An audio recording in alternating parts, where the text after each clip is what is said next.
Good morning to all my dear students. Today I shall teach remaining part of chapter 14. जैसा कि मैंने आपको बताया था टर्मिनल के बारे में और फिलामेंट के बारे में बताया था, तो आप ध्यान देंगे तो आपको अच्छा लगेगा। यहाँ कुछ मैं इंस्ट्रक्शन दे रहा हूँ, इसको ध्यान से समझेंगे तो आपको बहुत अच्छा लगेगा। फर्स्ट ये दिया गया कॉजन। कॉजन मीन्स क्या होता है, यहाँ सावधानी हमें क्या बरतनी चाहिए। तो never touch A lighted electric bulb connected to the mains. It may be very hot and your hand may get burned badly. हमें कभी भी जो लाइट से इलेक्ट्रिक बल्ब कनेक्ट किया गया है वो वेरी हॉट होता है, बहुत गर्म होता है, तो उसको हमें हैंड से कभी टच नहीं करना चाहिए क्योंकि हमें जला सकता है। तो do not experiment with the electric supply from the mains. जो हमारी लाइट सप्लाई हो रही है मेंस की, उससे कभी हमें छेड़छाड़ नहीं करनी चाहिए। ये जनरेटर और इन्वर्टर, इसी प्रकार जो जनरेटर से हमें लाइट मिलती है या इन्वर्टर से लाइट मिलती है, जो बाहर वहाँ से कनेक्ट किए जाते हैं, कभी इनसे भी हमें कभी छेड़छाड़ या टच नहीं करना चाहिए। You may get an electric shocks which may be dangers. ये जितने भी इलेक्ट्रिक शॉक्स होते हैं वो बहुत ख़तरनाक होते हैं, तो हमें ध्यान देना है इन पर। तो यूज ओनली इलेक्ट्रिक सेल। हम जो सर्किट जो बनाया गया है इसका यूज हम ओनली सेल के माध्यम से करें तो आपको बहुत अच्छा लगेगा, ऐसा मेरा कहना है। नेक्स्ट टॉपिक में आपको पढ़ा रहा हूँ heating effect of element electric current. तो इसके बारे में हम एक्टिविटी 14.2 के माध्यम से पढ़ेंगे तो आपको अच्छा लगेगा। आज मैं आपको हीटर के बारे में बता रहा हूँ। जो हीटर आपने देखा होगा, इसका यूज हम तो you might have seen an electric room heater और an electric heater used all these purpose contain a coil of wire. तो this coil of wire is called an element. इसमें हमें ये दिखाई दे रहा है आपको हीटेड जो वायर दिखाई दे रहा है इसके अंदर, ये इसको हम एलिमेंट कहते हैं। इसी प्रकार जो आयरन होता है हमारा, प्रेस इसे कहा जाता है, उसमें भी आपने देखा होगा इसमें भी एक एलिमेंट होता है। जो इसकी शेप जहाँ दिखाई दे रही है आपको, मैं बता रहा हूँ, आप ध्यान देंगे। ये शेप जो है ये एलिमेंट, ये प्रेस का एलिमेंट है, तो उसको हम देखेंगे तो आपको अच्छा लगेगा। जब इलेक्ट्रिक सप्लाई हम करते हैं, ये दो इसमें बनाए गए हैं, एक टर्मिनल ये है, दूसरा ये है, तो दोनों टर्मिनलों को हम देखेंगे। जब प्लस और माइनस कनेक्ट करते हैं तो ये क्या होगा, जब इलेक्ट्रिक सप्लाई होगी तो ये एलिमेंट क्या होगा, बर्न होगा, जलेगा। इस प्रकार हम चलते हैं आगे। हमें एक यहाँ क्वेश्चन दिया गया है, do not keep the switch in the on position for a long time. मतलब हमें कभी भी, अब जो हमारे घर में स्विच होते हैं उनको लॉन्ग टाइम हम उनको ऑन नहीं रखेंगे, otherwise the cell may become weak very quickly. अब यहाँ मैंने इसके बारे में बताया था इलेक्ट्रिक के बारे में।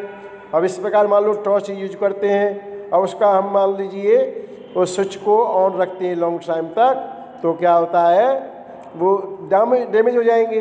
इस प्रकार हमें से सावधानी बरतनी चाहिए। आगे हम चलेंगे। मैं आपको बल्ब के बारे में बता चुका हूँ। ये जो जल रहा है इसको हम फिलामेंट कहते हैं, और इसमें आपको जो गैस भरी फील्ड होती है उसको हम आर्गन कहते हैं। तो मैंने बता दिया था आपको, और इसमें कोई प्रॉब्लम हो तो आप मुझे पूछ सकते हैं। एक यहाँ हम देख रहे हैं CFL। अब हम CFL का यूज क्यों करते हैं आप जानते हो, इस पर घर में आप चर्चा करेंगे अपने माता पिता के साथ तो आपको अच्छा लगेगा।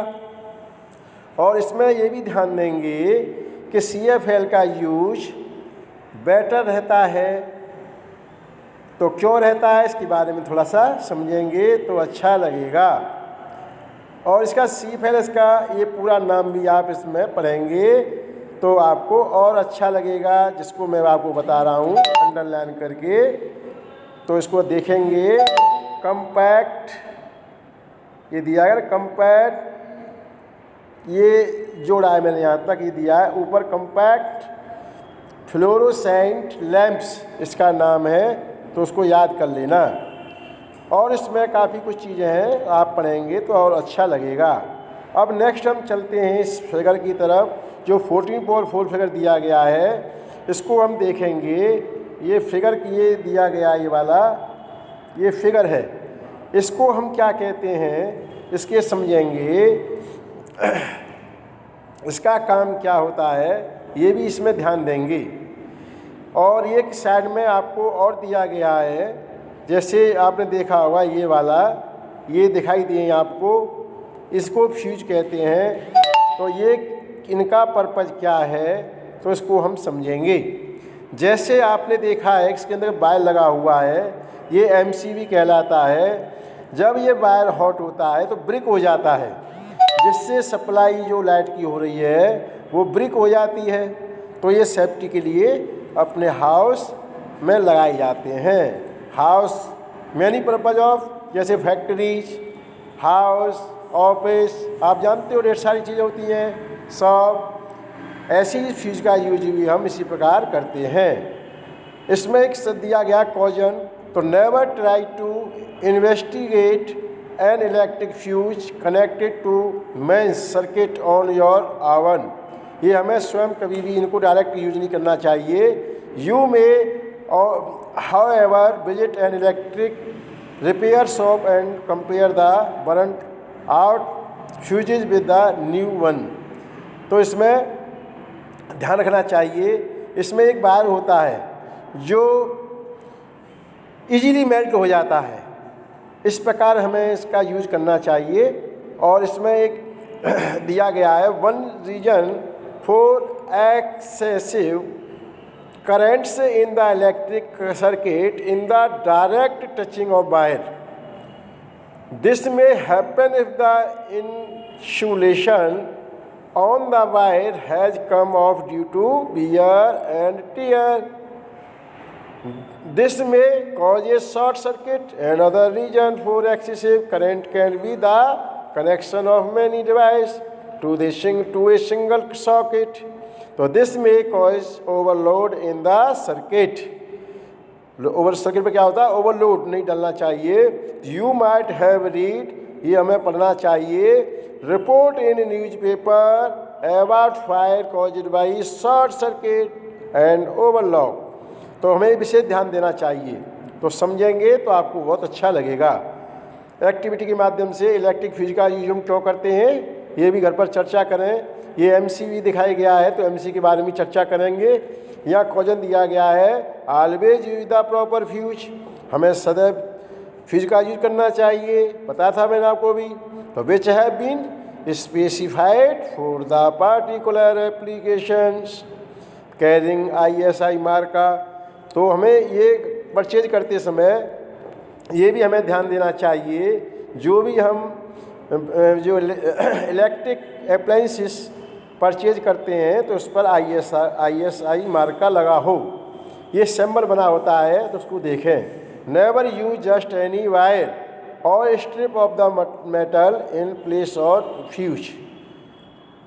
इस प्रकार हम एक्टिविटी के माध्यम से समझेंगे। सर्किट आपको दिया गया है तो सर्किट के माध्यम से मैंने बता दिया, सर्किट को ब्रेक कर दिया गया है, तो bulb it is not glow, तो हम समझेंगे तो आपको और अच्छा लगेगा। नेक्स्ट में आपको आगे पढ़ाऊंगा magnetic effect of electric current, इसके बारे में तो आप पढ़ेंगे आगे, तो अच्छा लगेगा। Thank you my dear students.